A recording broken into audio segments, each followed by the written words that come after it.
ঈদের তৃতীয় দিনেও রেল স্টেশন বাস টার্মিনালে ভিড়। নারীর টানে রাজধানী ছাড়ছেন মানুষ। ভোগান্তি এড়াতে ফিরতে শুরু করেছেন অনেকে।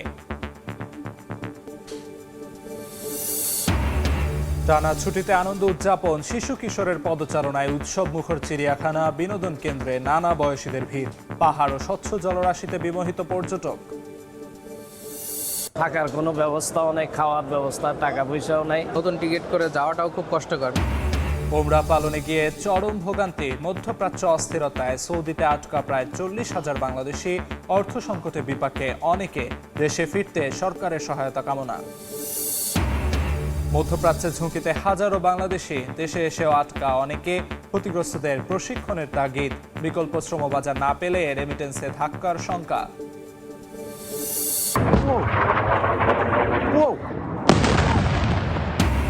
ইরানি মিসাইলে হতবিহ্বল ইসরায়েল। সৌদি আমিরাতেও হামলা। তেহরানে বোমা বর্ষণ। ট্রাম্পের হুমকির পর মধ্যপ্রাচ্যের জ্বালানি স্থাপনা নিশানা করার হুঁশিয়ারি তেহরানের।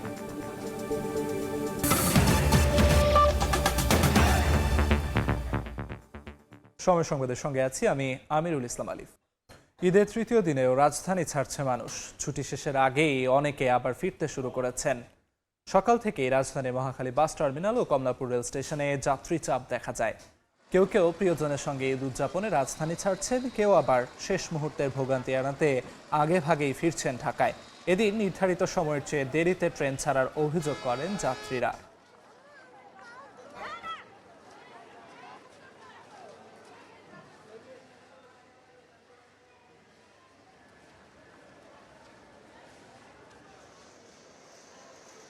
ঈদের পরে গেলে জামটা কম থাকে, আর ঈদের সময় গেলে জামটা বেশি থাকে, অনেক রিস্ক থাকে।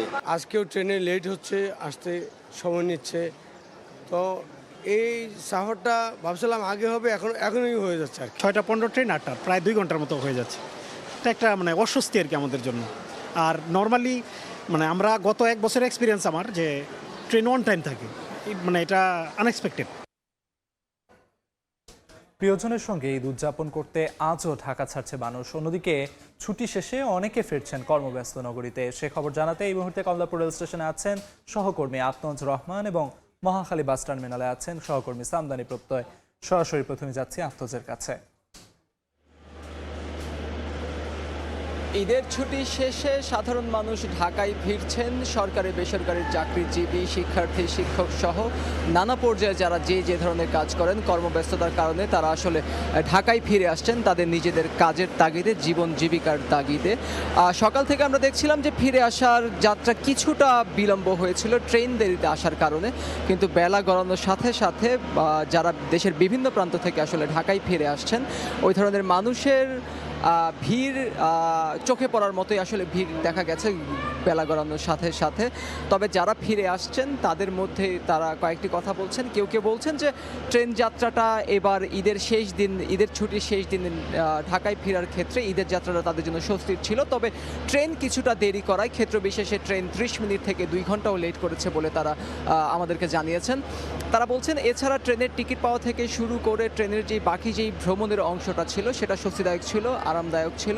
আবার কেউ কেউ বলছেন যে আগে চলে আসার কারণ হচ্ছে যখন মানুষের ভিড় আসলে বাড়ি থেকে ঢাকায় ফেরার যে চাপটা সেটা যখন পূর্ণাঙ্গ রূপ নেবে তখন যেই সড়ক বা রেলপথের যেই ভিড় রয়েছে, চাপ রয়েছে, সেই কারণে দুর্ঘটনা ঘটার আশঙ্কা করছেন অনেকে। সেই আশঙ্কা থেকেই আসলে আগে ভাগে অনেকেই ফিরে আসছেন। কারো কারো সন্তানের স্কুল খুলে যাবে, কারো কারো অফিস খুলে যাবে। কিন্তু এর সাথেই আমরা আসলে দেখেছি যে ঈদযাত্রার যারা ফিরে আসার পাশাপাশি আজ তৃতীয় দিনে এসেও আসলে আমরা মানুষকে বাড়ি ফিরতে দেখেছি ঈদযাত্রা উপলক্ষে।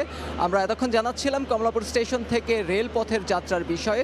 এবার আমরা সড়ক পথের যাত্রা জানতে আমরা সরাসরি চলে যাব মহাখালী বাস টার্মিনালে। সেখানে আছেন সহকর্মী সামদানি প্রত্যয়। পরিবার পরিজন ও আত্মীয় স্বজনের সঙ্গে ঈদ আনন্দ ভাগাভাগি করে নিতে ঈদের ছুটির শেষ দিনেও রাজধানী ছাড়ছেন ঢাকাবাসী। আবার অনেকে ঈদের ছুটির শেষ দিন হওয়ায় ঢাকার বাইরে থেকে ঢাকায় ফিরছেন। সকাল থেকেই দর্শক আপনাদের আমরা দেখাচ্ছি ঈদের ছুটির শেষ দিনে ঢাকার বিভিন্ন স্টেশন, টার্মিনালে লোক সমাগম এবং এখানকার অবস্থার খবরাখবর। দর্শক এই মুহূর্তে আমরা রয়েছি রাজধানীর মহাখালী বাস টার্মিনালে। সময় গড়ালেও এখানে কাউন্টারের সঙ্গে কথা বলে আমরা জেনেছিলাম যে সময় যত গড়াবে যাত্রীর চাপ ততটা বাড়বে। তবে এখন আমরা সরেজমিনে দেখতে পাচ্ছি যে যাত্রীর চাপ সময় গড়ানোর সঙ্গেও যাত্রীর চাপ ঠিক ততটা বাড়েনি। এতে আমরা ধারণা করছি যে সকালে যাদের ঢাকার বাইরে যাবার প্রয়োজন ছিল তারা সকালেই ঢাকার বাইরে চলে গেছেন। যানজট এবং ভোগান্তি এড়ানোর জন্য অধিকাংশ যাত্রীকেই আমরা দেখেছি সকালবেলা ঢাকা ছেড়েছেন। সকালের তুলনায় এখন যাত্রীর চাপ বেশ কিছুটা কম। আমরা ঢাকা থেকে ময়মনসিংহগামী যে ইউনাইটেড পরিবহন বা অন্যান্য যে বিলাস পরিবহন, বিনিময় পরিবহন, এই সমস্ত পরিবহনের কাউন্টারে কিছুটা ভিড় দেখলেও অন্যান্য যে পরিবহনের কাউন্টারগুলো রয়েছে সেই কাউন্টারগুলো এই মুহূর্তে আমরা বেশ ফাঁকাই দেখতে পাচ্ছি। এবং একই সঙ্গে আমরা বেশ কিছু মানুষদের দেখছি যারা ঢাকার বাইরে থেকে ঢাকায় ফিরছেন।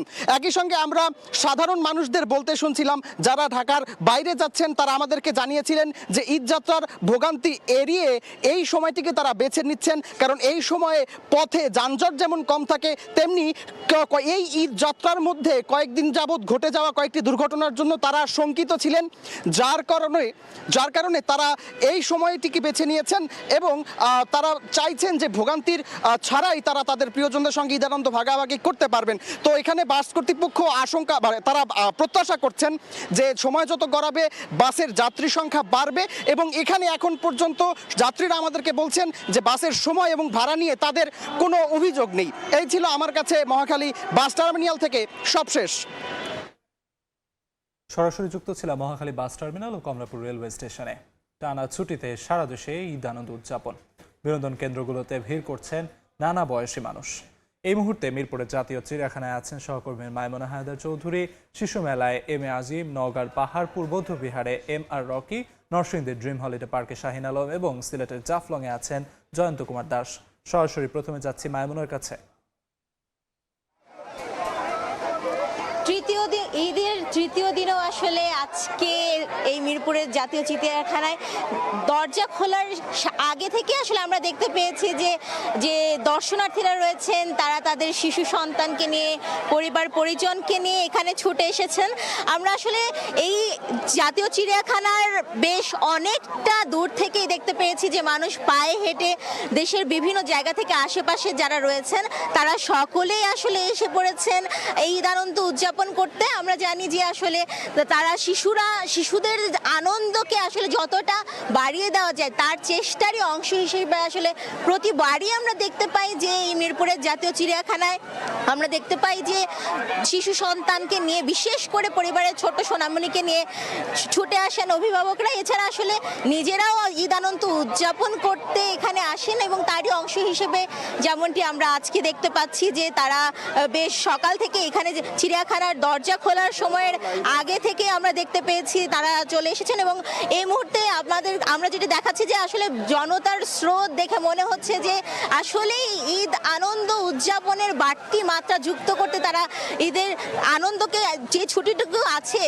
যেহেতু নাগরিক জীবনে কোলাহলে তারা সময় করে উঠতে পারেন না সন্তানকে সময় দিতে এবং পরিবারের লোকজনকে সময় দিতে, তাই সেই সময়টুকুকে আসলে যথোপযুক্তভাবে কাজে লাগাতেই তারা ছুটে এসেছেন এবং যাতে করে বইয়ের পাতায় বা টিভির স্ক্রিনে যে সকল পশুদেরকে আসলে শিশুরা দেখতে পায় তাদেরকে যাতে দেখতে পায় সরাসরি এবং খাঁচার ভেতরে দেখে আসলে অভিভাবকদেরকে বিভিন্ন প্রশ্ন ছুড়ে দেয়। তো তারই অংশ হিসেবে আমরা দেখতে পেয়েছি আসলে ঈদ আনন্দ উদযাপন করতে দেশের বিভিন্ন প্রান্তের খবর জানাতে আমাদের সহকর্মীরা রয়েছে। এই মুহূর্তে শিশু মেলায় রয়েছেন আমার সহকর্মী এম এ আজিজ। আমরা চলে যাচ্ছি সেখানকার খবর জানতে।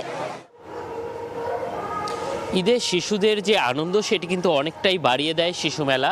এই মুহূর্তে বলা চলে যে শিশু মেলা যখন খুলেছে ঠিক 10টায়, তার কিছু পরেই কিন্তু আমরা দেখেছি যে এখানে আসতে শুরু করেছে শিশুরা, অভিভাবকরা এবং অনেকেই কিন্তু এখানে ঘুরতে আসেন। আজকেও কিন্তু তার ব্যতিক্রম হয়নি, কারণ 10টায় খোলার পরপরই কিন্তু সব রাইডগুলো যেমন চালু হয়েছে, শিশুদের উৎসাহ উদ্দীপনাও শুরু হয়েছে এবং সাথে সাথে অভিভাবকরাও এখানে ছুটে এসেছেন এবং দিনভর এখানে আনন্দ উচ্ছ্বাসের মধ্য দিয়ে কাটাবেন বলে সেই প্রত্যয় নিয়েই কিন্তু এখানে শিশুরা এসেছেন এবং আমরা দেখেছি যে এখানের যে রাইডগুলো রয়েছে সেগুলোতে তারা উঠছেন। কৃত্রিম যে পাহাড় রয়েছে সেই পাহাড়ে উঠে তাদের যে আনন্দ, সেই আনন্দের প্রকাশ তারা করছেন এবং সবগুলো রাইড চালু হওয়ার পরে কিন্তু বলা যায় যে শিশু মেলার যে আনন্দ সেটি আরও অনেকটা বেড়ে যাবে এবং আমরা দেখছি যে এখনও কিন্তু এখানে অনেকেই আসছেন এবং আমরা দেখেছি যে দুটি যে গেট, সেই গেটগুলোতে ইতিমধ্যেই কিন্তু একটি লম্বা লাইন চালু হয়েছে এবং সেই লাইন ধরেই কিন্তু সবাই ঢুকছেন এবং সেটি আরও বেলা বাড়ার সঙ্গে সঙ্গে সেই চাপ আরও বাড়তে পারে এবং এখানে যারা আসছেন তাদের সঙ্গে কথা বলেছি, তারা বলছেন যে রাজধানীতে দীর্ঘ কর্মব্যস্ততা এবং শিশুদেরকে নিয়ে কোথাও যাওয়ার একটু সময় হয় না, সেক্ষেত্রে ঈদের যে সময় সেই ঈদের সময়ে কিন্তু আসলে একটু ছুটি পাওয়া যায় এবং কর্মব্যস্ততা এবং সব কিছুকে ভুলে শিশুদের সঙ্গে একটু সময় দেয়া এবং তাদেরকে একটু বিনোদনের জায়গা করে দেয়া, সেইটির কারণেই কিন্তু এই যে শিশু মেলা এখানে সবাই ছুটে এসেছেন এবং দিনভর আনন্দ উল্লাসের মধ্য দিয়ে তারা ঈদের যে আনন্দ সেই আনন্দটি উপভোগ করবেন এবং সেটি আমরা আপনাদেরকে দেখাচ্ছিলাম এবং হয়তোবা এর পরবর্তীতে আরও সেটি দেখাবো। তো এই ছিল আমার কাছে শিশু মেলা থেকে সবশেষ।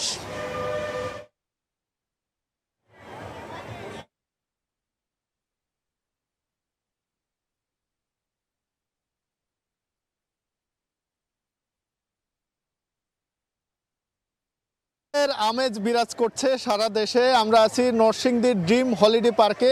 এখানেও সকাল থেকে বিনোদন প্রেমী মানুষরা ভিড় করছেন এই পার্কে। আমরা সকাল থেকে দেখছি বিভিন্ন শ্রেণী পেশার মানুষ লাইন ধরে এই ড্রিম হলিডে পার্কে তারা প্রবেশ করছেন এবং এখানকার যে বিভিন্ন রাইড রয়েছে সেই রাইডগুলোতে তারা চড়ছেন।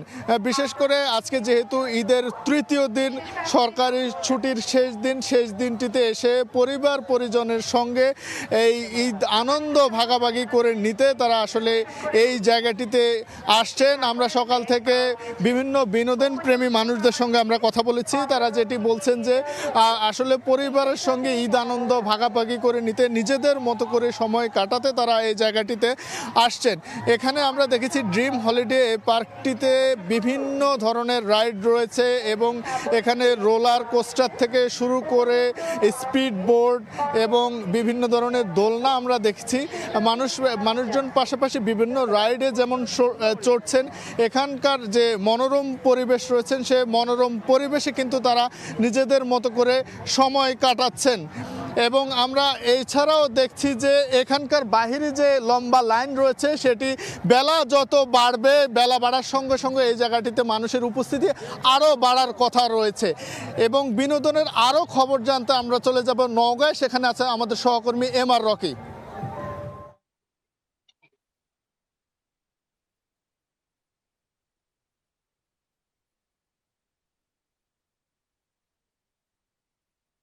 পাল আমলের এই অনন্য নিদর্শন পাহাড়পুর বৌদ্ধবিহার। ঈদের দিন থেকেই আমরা দেখছিলাম পর্যাপ্ত মানুষের ঢল।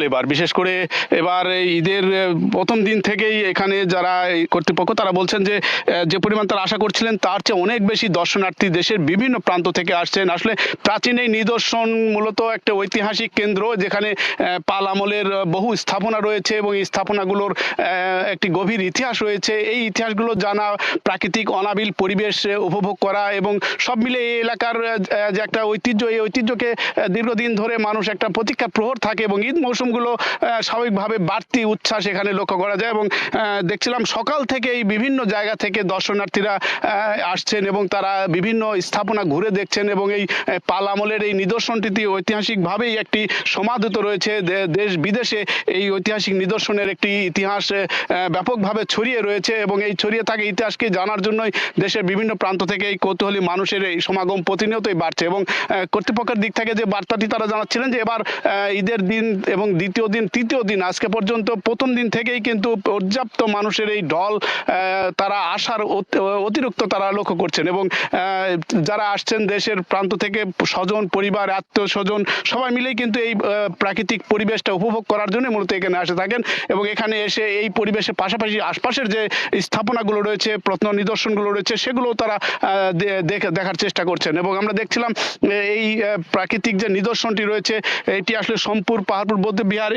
এখানে প্রাচীন আমলের থেকেই কিন্তু এই নিদর্শনের একটি বড় ইতিহাস রয়েছে এবং জ্ঞান ভাণ্ডার ছিল। পাল আমলের 8ম শতকের দ্বিতীয় ধর্মপাল এই প্রত্ন নিদর্শনটি তিনি গড়ে তুলেছিলেন এবং প্রাকৃতিকভাবে এই নিদর্শনটি ধাপে ধাপে কিন্তু বিভিন্ন সময় সংস্কারের মাধ্যমে এই ইতিহাস আরও সমাধিত হয়েছে এবং এই ইতিহাসের পাশাপাশি আমরা দেখছিলাম দেশ বিদেশ থেকে কিন্তু এই প্রত্ন নিদর্শনটি জানার জন্য আসেন এবং গবেষণা করেন। গবেষণার পাশাপাশি এই এলাকার যে ঐতিহ্য রয়েছে এবং আজ থেকে প্রায় 1200 বছর আগের যে প্রত্ন নিদর্শনের যে জৌলস রয়েছে এগুলি কিন্তু সব মিলিয়ে এই ইতিহাসকে আরও বেশি অনেকটাই এলাকার পাশাপাশি দেশের বিভিন্ন প্রান্তে ছড়িয়ে রয়েছেন। তবে যারা দর্শনার্থী তারা বলছেন এখানে পর্যাপ্ত কিছু বাড়তি সুযোগ সুবিধা বাড়ানোর দাবি করছেন এবং এই দাবিগুলো পূরণ হলে দর্শনার্থীদের যে আগমন ঘটছে তারা আরও বেশি এখানে এসে স্বাচ্ছন্দ্য বোধ করবেন, আরও বেশি এখানকার পরিবেশ আরও নান্দনিকতার ছোঁয়া, পর্যাপ্ত সুযোগ সুবিধা বাড়ানোর সব মিলে তারা এই দাবিটাই তুলে ধরছেন। তো এই তৃতীয় দিনের যে উচ্ছ্বাস আগামীতে আরও বাড়বে এমন প্রত্যাশা কিন্তু এখানকার কর্তৃপক্ষের দিক থেকে জানানো হচ্ছে। আমরা আরও খবর জানবো, সিলেটে রয়েছেন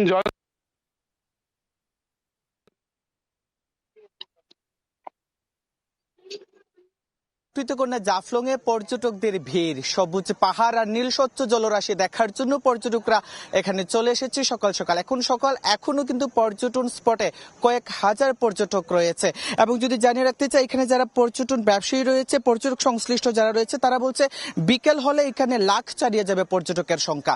এবং নিরাপত্তার দিকটা যদি বলি এখানে কিন্তু টুরিস্ট পুলিশ থেকে শুরু করে বাংলাদেশ বর্ডার গার্ড তারা রয়েছেন যাতে কোনো পর্যটকের কোনো সমস্যা না হয়, যাতে কোনো ভোগান্তিতে না পড়ে।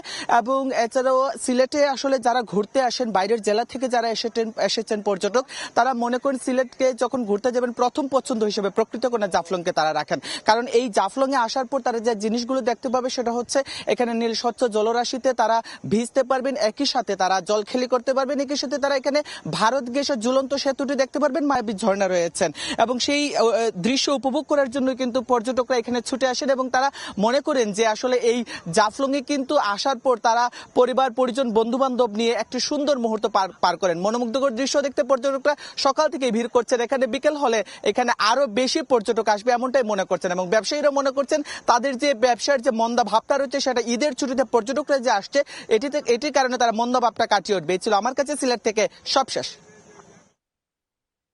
দেশের নানা প্রান্ত থেকে ঈদ আনন্দের সবশেষ খবরাখবর জানাচ্ছিলেন সহকর্মীরা। সময় সংবাদে আরো থাকছে। ঢাকা মেডিকেল থেকে শিশু অপহরণ করে মুক্তিপণ দাবি, 14 ঘন্টা পর রাজধানীর যাত্রাবাড়ি থেকে উদ্ধার, গ্রেফতার 1। হাসপাতাল ঘিরে তৎপর চক্র বলছে র্যাব।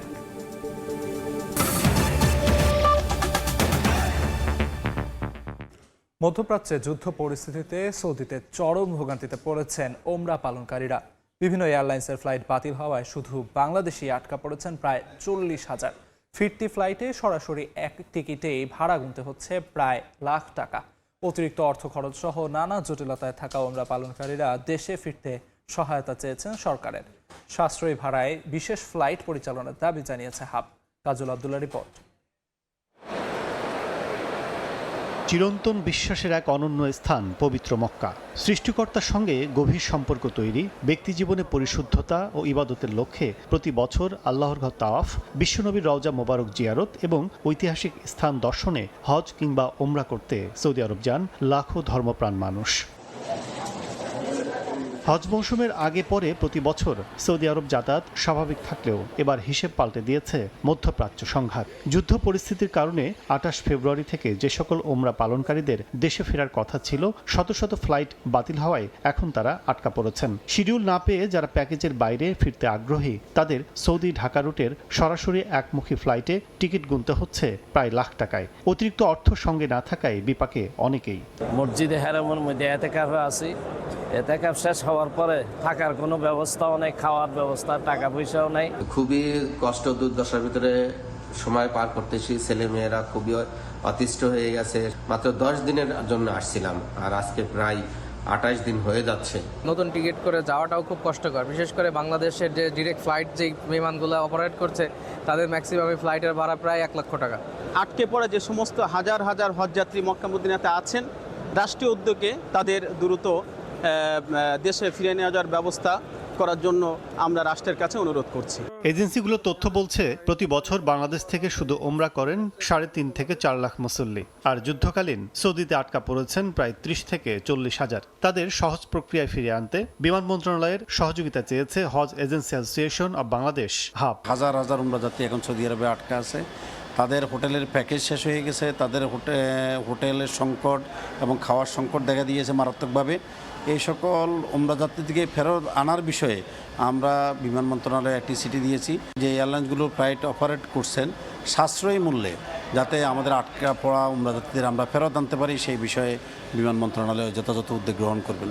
তবে চলমান সংকট কাটাতে ডেডিকেটেড ফ্লাইট পরিচালনা বাংলাদেশ বিমানের জন্য সহজ সাধ্য নয় বলে মনে করেন খাত সংশ্লিষ্টরা। যারা ডাইরেক্ট ক্যারিয়ার আছে তাদের ভাড়াও বেড়ে গেছে, প্লাস সিটও পাওয়া যাচ্ছে না। সো কাজে আমি চাইলেই যে আমি বদলিয়ে নিয়ে আবার অন্য একটা অল্টারনেটিভ রুটে যাবো, তার সেটারও সুযোগ নাই। কিন্তু ইচ্ছে করলে দুটো এয়ারক্রাফট ডেডিকেটেড করে আবার ইভ্যাকুয়েশনের ব্যবস্থা করাটা তো সহজ ব্যাপার না আর কি। যাত্রীদের দেয়া তথ্য বলছে যুদ্ধ পরিস্থিতিতে ট্রানজিট ফ্লাইট না থাকায় বাড়তি ভাড়ায় দেশে ফিরতে পারছেন না অনেকেই। ঈদ পর এই সংকট আরও বাড়বে বলে জানিয়েছেন মক্কায় অবস্থান করা বাংলাদেশিরা। কাজল আব্দুল্লাহ, সময় সংবাদ, ঢাকা। মধ্যপ্রাচ্যে যুদ্ধের বাস্তবতায় নিরাপত্তা ও কর্মসংস্থানের ঝুঁকিতে পড়েছেন বিপুল সংখ্যক বাংলাদেশি কর্মী। সবচেয়ে বড় শ্রমবাজার এখন চরম অনিশ্চয়তা। কেউ কেউ সেখানে সামলাচ্ছেন বিরূপ পরিস্থিতি, আবার কেউ বা আটকা পড়েছেন দেশে। ক্ষতিগ্রস্ত কর্মীদের ডেটাবেস তৈরি করে প্রশিক্ষণের তাগিদ দিচ্ছেন বিশ্লেষকরা। বিকল্প শ্রমবাজার না পেলে রেমিটেন্স প্রবাহে বড় ধাক্কার শঙ্কাও দেখছেন অনেকে। প্রসূন আশিসের রিপোর্ট। খাতা কলমে বিশ্বের 168টি দেশে কর্মী যায় বাংলাদেশ থেকে। তবে এই কর্মসংস্থান মূলত মধ্যপ্রাচ্য নির্ভর। অভিবাসনের 90%ই সীমাবদ্ধ মাত্র 5টি দেশে। সবচেয়ে বেশি কর্মীর গন্তব্য সৌদি আরব। যুদ্ধের দামামায় উত্তপ্ত মধ্যপ্রাচ্যে নিরাপত্তা সংকটে সেখানে কর্মরত বাংলাদেশিরা। মুহুর্মুহু সামরিক আক্রমণ আর পাল্টা হামলায় তাদের কর্মসংস্থান আর জীবন দুটোই চরম ঝুঁকিতে। দেশে ফিরে যুদ্ধের প্রভাবে আটকা পড়া কর্মী সংখ্যাও নেহায়েত কম নয়। আবার নতুন করে কর্মীও যেতে পারছে না দেশগুলোতে। সবচেয়ে বড় শ্রমবাজার এখন প্রবল অনিশ্চয়তার মুখে। যুদ্ধ লাগছে, এখন যদি বাংলাদেশে পাঠায় দেয় তাহলে আসলে চলাফেরা করতে অনেক কষ্ট হয়ে যাবে। পরিস্থিতি তেমনটা ভালো না, ঠিক আছে। বেশিরভাগ খারাপ হচ্ছে রিয়াদে, অনেকে আতঙ্কিত আছে, কারণ এই যে মিসাইল মারতেছে। কফিল যদি আকামান রিনিউ না করে তাদের সমস্যা হবে। মধ্যপ্রাচ্যের বিকল্প শ্রমবাজার না থাকায় এমন পরিস্থিতি তৈরি হয়েছে বলে মনে করছে এই খাত নিয়ে কাজ করা প্রতিষ্ঠানগুলো। ক্ষতিগ্রস্ত কর্মীদের তথ্য সম্বলিত রেকর্ড তৈরি করে প্রশিক্ষণের ব্যবস্থা করা গেলে আগামীতে সুফল মিলতে পারে বলে মত তাদের। আমরা এককেন্দ্রিক মার্কেট হয়েছে, যদিও আমরা বলছি ইউরোপের দিকে আমাদের কিছু মার্কেটের ব্যবস্থা হয়েছে, বাট সেটা খুবই নগণ্য। এইটা থেকে শিক্ষা নিয়ে যদি আমার ডাইভার্সিফিকেশন থাকে তাহলে কিন্তু আমার লোডটা কম হবে, তখন আমার এই এমপ্লয়মেন্টটা ভাগ হয়ে যাবে। কারা চলে এসছেন, যেতে পাচ্ছেন না এই কারণে, তাদের একটি লিস্ট যদি নিবন্ধিত থাকে, অ্যাকর্ডিং টু দ্যাট আপনি পরবর্তী যে পদক্ষেপগুলো নেবেন সেগুলো নিতে আপনার জন্য সহজতর হবে। যুদ্ধ পরিস্থিতি একটা সময় হয়তো থামবে, সেই থামার পরে সেখানে রিকনস্ট্রাকশন একটা পরিবেশ হবে, তখন সেখানে যে কর্মী দরকার হবে সেই কর্মীর চাহিদা পূরণ করবার জন্য রিক্রুটিং এজেন্সিগুলো এবং সরকারকে সেই প্রস্তুতি আগেতেই গ্রহণ করতে হবে। শ্রমবাজার সংকুচিত হওয়ার এই বাস্তবতায় বিকল্প গন্তব্য খুঁজে নিতে না পারলে বড় ধাক্কা আসতে পারে রেমিট্যান্স প্রবাহে। অবৈধ অভিবাসন ও মানব পাচারের ঝুঁকি বাড়ারও শঙ্কা দেখছেন বিশেষজ্ঞদের কেউ কেউ। এই যুদ্ধ যদি প্রলং করে অবশ্যই রেমিটেন্সের কিন্তু আপনার একটা ধাক্কা কিন্তু আসবে। এই ক্রাইসিসকে কিভাবে মোকাবেলা করবে তার শর্ট টার্ম, মিড টার্ম আর লং টার্মের প্ল্যানটা কি, আর দ্বিতীয়ত হচ্ছে তার অভিজ্ঞতা অর্জন করতে হবে। বাজার কিন্তু আছে, এখন আপনি যদি স্কিল ওয়ার্কার যদি তৈরি না করতে পারেন তাহলে সেই বাজার আপনি ধরতেও পারবেন না। এখানেও কিন্তু সরকারকে ভাবতে হবে যে তার যে এই যে মধ্যপ্রাচ্যের দেশগুলো যে ওয়ার্কারগুলো আছে তারা কিন্তু আপনার একজন শরণার্থী অথবা ইরেগুলার মাইগ্রেন্ট হয়ে তারা কিন্তু ইউরোপে কিন্তু ঢুকতে পারে। বৈশ্বিক চাহিদার নিরিখে দক্ষ জনশক্তি রপ্তানির মাধ্যমে শ্রমবাজার স্থিতিশীল করতে সরকার সচেষ্ট বলছেন প্রবাসী কল্যাণমন্ত্রী। মালয়েশিয়া, জাপান সহ এগুলোতে আমরা আবার যেগুলোতে বন্ধ হয়েছে এটা আমরা খোলার চেষ্টা শুরু করেছি। যেসব ডিমান্ড আসছে ডিমান্ড অনুযায়ী তাদেরকে প্রশিক্ষণ, ল্যাঙ্গুয়েজ কোর্স এগুলো আমরা হাতে নিয়েছি। মধ্যপ্রাচ্যে থাকা প্রবাসীদের সার্বক্ষণিক খোঁজখবর রাখা হচ্ছে বলে জানাচ্ছে সরকারের সংশ্লিষ্ট দপ্তরগুলো। প্রসূন আশিস, সময় সংবাদ, ঢাকা। ঢাকা মেডিকেল কলেজ হাসপাতালের নতুন ভবন থেকে নিখোঁজ হওয়ার 14 ঘন্টার মধ্যে 2 বছরের শিশুকে উদ্ধার করেছে র্যাব। সিসিটিভি ফুটেজে দেখা যায় শিশুটিকে নিয়ে হাসপাতাল থেকে বেরিয়ে যাচ্ছে এক ব্যক্তি। তাকে রাজধানী যাত্রাবাড়ি থেকে গ্রেফতার করা হয়। 21শে মার্চ ঈদের দিন ঢাকা মেডিকেলে মা ও খালার সঙ্গে অসুস্থ নানাকে দেখতে আসেন 2 বছরের শিশু কাজী ফোজাইল। এক পর্যায়ে হাসপাতাল করিডোরে একা ঘুরছিল শিশুটি। এই সুযোগ কাজে লাগায় পাচার চক্র। শিশুটিকে কোলে নিয়ে স্বাভাবিক ভঙ্গিতে বেরিয়ে যায় পাচারকারী। দীর্ঘ সময় পরও ফোজাইলের হদিস না পাওয়ায় খোঁজাখুঁজি করে পরিবার। নিখোঁজের অভিযোগ দায়ের করা হয় শাহবাগ থানায়। অবশেষে যাত্রাবাড়ি থেকে অপহরণকারী সহ শিশুটিকে উদ্ধার করে র্যাব। রোববার সংবাদ সম্মেলনে র্যাব জানায় নিখোঁজের 2 ঘন্টা পর 3.5 লাখ টাকা মুক্তিপণ দাবি করা হয়েছিল। বিভিন্ন অ্যামাউন্টের টাকা দাবি করে, 3.5 লক্ষ টাকা দাবি করে এবং ইনিশিয়ালি হচ্ছে 50,000 টাকা বিকাশের মাধ্যমে চায় আর কি। তা আমরা ওই সূত্র ধরেই হচ্ছে যে আমরা এবং আমাদের র্যাব হেডকোয়ার্টার্সের ইনটুইং আমরা এটা নিয়ে কাজ শুরু করি এবং আমরা রাত 3:30টার দিকে আমরা ওদেরকে ধোলাইপাড়, ওরা সবসময় মুভমেন্টের মধ্যে ছিল এবং আমরাও মুভমেন্টের মধ্যেই ছিলাম আর কি। ঢাকা মেডিকেলে শিশু অপহরণে জড়িতদের একটি পেশাদার চক্র কাজ করছে বলে জানিয়ে র্যাব জানায়, জিজ্ঞাসাবাদে অপহরণকারী তানভীর এই অপকর্ম স্বীকার করেছে।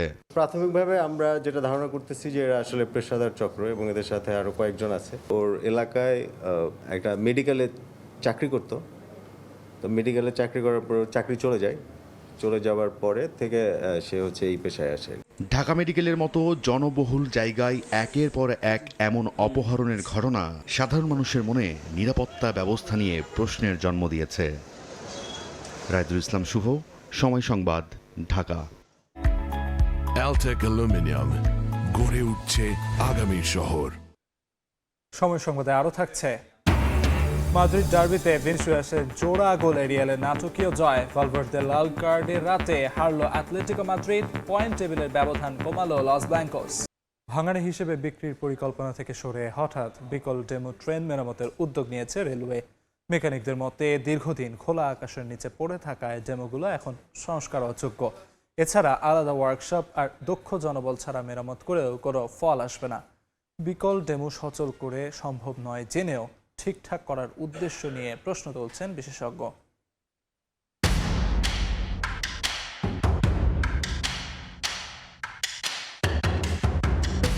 এ যেন ট্রেনের ভাগাড়। দেখে মনে হবে রেলের স্ক্র্যাপ পড়ে আছে বিশাল এলাকা জুড়ে, অথচ এগুলোই 650 কোটি টাকায় কেনা স্বপ্নের ডেমো। খোলা আকাশের নিচে পড়ে থেকে মাটিতে মিশতে বসেছে রাষ্ট্রীয় এই সম্পদ। বৈদ্যুতিক ডিভাইসে চলা আধুনিক প্রযুক্তির ডেমোর কোনো যন্ত্রাংশই এখন আর অক্ষত নেই। খুলে পড়েছে ইঞ্জিন সহ অন্যান্য যন্ত্রাংশ। বৈদ্যুতিক প্রযুক্তির পুরো ডিভাইসও মিলিয়ে গেছে হাওয়ায়। 2014 সালে স্বল্প দূরত্বের যাত্রীদের সেবা দিতে 650 কোটি টাকা ব্যয়ে চীন থেকে কেনা হয় 20টি ডেমো। বছর না যেতেই বিকল হতে শুরু করে ডেমোগুলো। কয়েক বছরের মধ্যে বিকল হয়ে যায় 20টি। 2-1টি সচল হলেও অর্ধযুগ ধরে এ অবস্থাতেই পড়ে আছে। কিছু অংশ দেখছি মাটির সাথে মিশে গেছে, জং পড়া নষ্ট হয়ে যাইতে আছে। এটি মেরামত হয় আর ঠিক হইব না।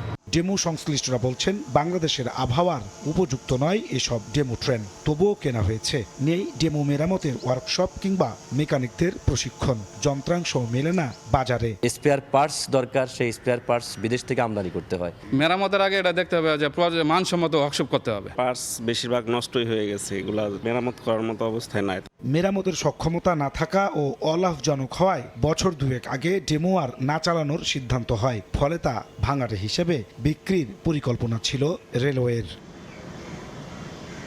রেলওয়ে মহাপরিচালক বলছেন, ভাঙাড়ি হিসেবে পর্যাপ্ত অর্থ লাভের সম্ভাবনা না থাকায় ডেমো মেরামতের উদ্যোগ নেওয়া হয়েছে। এটা আসলে ভাঙাড়ি করে খুব একটা লাভ হবে না, কারণ যে বডিগুলো এগুলো আসলে ফাইবারের, এটা আসলে ভ্যালু থাকবে না। শুধুমাত্র নিচের কিছু যন্ত্রাংশ লকর সামান্য হয়তো কিছু কাজে লাগবে। আমরা মেরামত করে এটা চালু করার বিষয়ে আমরা একটা উদ্যোগ নিচ্ছি আর কি। ডেমো ট্রেন সচল করা সম্ভব নয় জানার পরও এ খাতে অর্থ বিনিয়োগে ভিন্ন উদ্দেশ্য আছে বলে মত এই বিশ্লেষকের। নতুন করে যে আমরা আবার এটাকে মেরামত করব, আমরা কি আসলেও ডেমো চালাতে পারবো? কাউকে সুবিধা দেওয়ার জন্য আপনি আবার ডেমোটাকে ঠিক করতে চাচ্ছেন কিনা, কারণ এটা কিন্তু ওপেন টেন্ডারে আপনি ঠিক করার মতন প্রস্তাবও দিতে পারবেন না। রেলওয়ের তথ্য বলছে শুরু থেকে নিষ্ফল এই প্রকল্প। এমনকি সচল থাকার বছরগুলোতে উঠত না তেল খরচও। বিপুল পরিমাণে অর্থ খরচ করে বেশ কয়েকবার বিকল ডেমুগুলোকে দেশীয় প্রযুক্তিতে সচল করার উদ্যোগ নিয়ে ব্যর্থ হয় বাংলাদেশ রেলওয়ে। ফলে গত বছর সিদ্ধান্ত হয় ভাঙারি হিসেবে এই বিকল ডেমুগুলোকে বিক্রি করার। কিন্তু হঠাৎ করে আবারও ডেমু সচলের উদ্যোগ নিয়েছে রেলওয়ে। যোগাযোগ বিশেষজ্ঞরা বলছে সচল করা সম্ভব নয় জেনেও বিশেষ কোনো উদ্দেশ্যে নেওয়া হয়েছে এই প্রকল্প, যা রেলের লোকসানের পাল্লাকে ভারী করবে আরও। নাজমুস সালেহী, সময় সংবাদ, ঢাকা। দেখছেন সময় সংবাদ। ভূগর্ভস্থ পানি লবণাক্ত হওয়ায় পুকুর বা জলাশয়ের পানি ব্যবহার করতে বাধ্য হচ্ছেন ঝালকাঠির কাঁঠালিয়ার বাসিন্দারা। এসব উৎসের পানি বিশুদ্ধ করার 172টি ফিল্টার ও 4টি প্ল্যান্টই অকেজ। দূষিত পানি পান করে নানা রোগে আক্রান্ত হচ্ছে স্থানীয়রা। শামীম হোসেনের ছবি ও পলাশ রায়ের তথ্য রিপোর্ট। ব্যবহারের জন্য একমাত্র ভরসা পুকুর বা জলাশয়ের পানি। পুকুরের পানি বিশুদ্ধের জন্য সরকারিভাবে স্থাপন করা হয় 172টি ফিল্টার। সেগুলোর প্রায় সবই অকেজ। লবণাক্ততা দূর করতে স্থাপন করা 4টি প্লান্টও বেহাল হওয়ার পথে। এমন দশা ঝালকাঠির কাঁঠালিয়া উপজেলাবাসীর। বাধ্য হয়ে বাসিন্দাদের পান ও গৃহস্থালী কাজে ব্যবহার করতে হয় পুকুর জলাশয়ের দূষিত পানি। যুগের পর যুগ ধরে এই অবস্থা। এতে চর্মসহ নানা রোগে আক্রান্ত হচ্ছেন অগণিত মানুষ। আমরা বিশুদ্ধ পানি পাই না। পানির অভাবে টাইফয়েড, নিউমোনিয়া, জন্ডিস এগুলো আমার আক্রান্ত। এদিকে তো ডিপ টিউবওয়েল বসেই না, রান্না করার পানি অনেক দূর থেকে আনা লাগে। বৃষ্টির পানি ধরার জন্য যে প্রকল্পগুলো দিয়েছিল সেগুলো আসলে কার্যকরী হয় না। সরকার প্রদত্ত যে রেইন ওয়াটারগুলো দিয়েছে সে বেশিরভাগ জায়গায় এগুলো কাজ করতেছে না।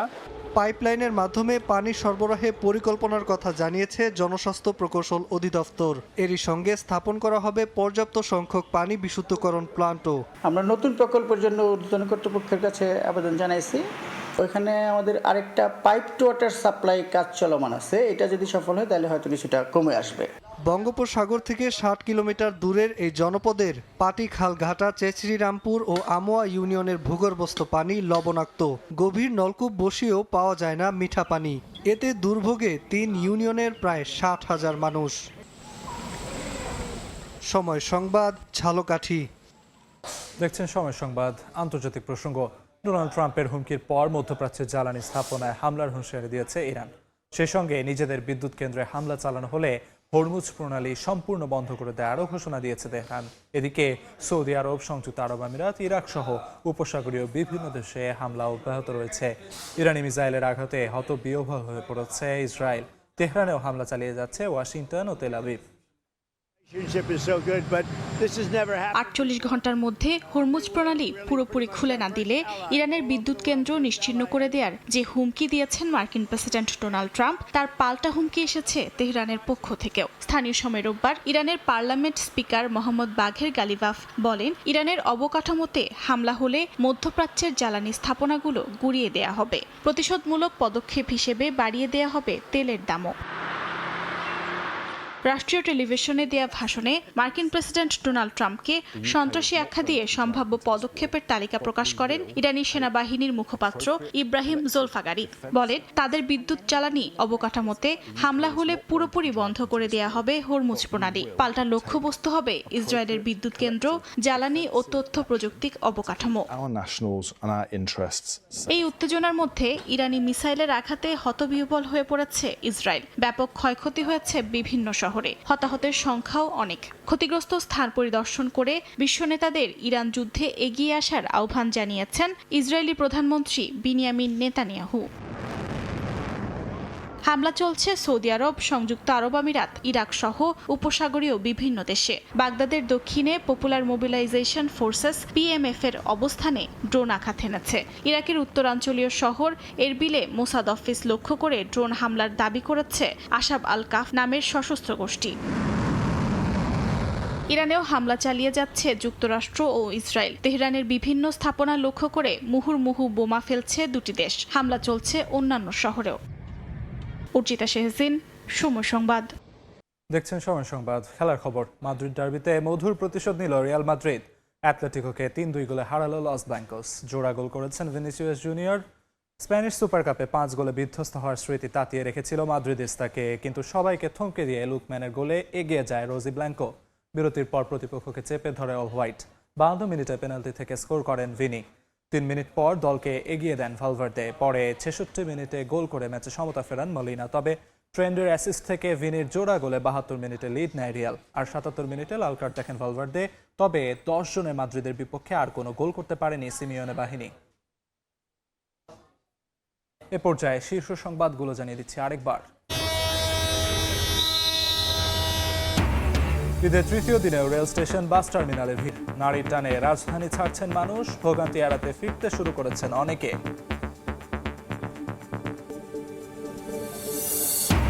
টানা ছুটিতে আনন্দ উদযাপন, শিশু কিশোরের পদচারণায় উৎসব মুখর চিড়িয়াখানা। বিনোদন কেন্দ্রে নানা বয়সীদের ভিড়, পাহাড় ও স্বচ্ছ জলরাশিতে বিমোহিত পর্যটক।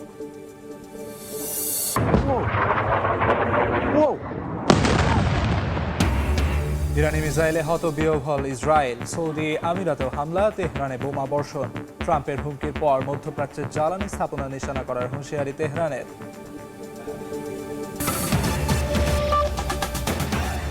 এই ছিল সকাল 10টার সময় সংবাদে। এরপর এ সময়ের বাণিজ্যের সঙ্গে থাকবেন জিনাতারা জশোয়া। আলিফ, আপনাকে ধন্যবাদ। এ সময়ের বাণিজ্য নিয়ে আসছি কিছুক্ষণ পর, সঙ্গেই থাকুন সময়ের।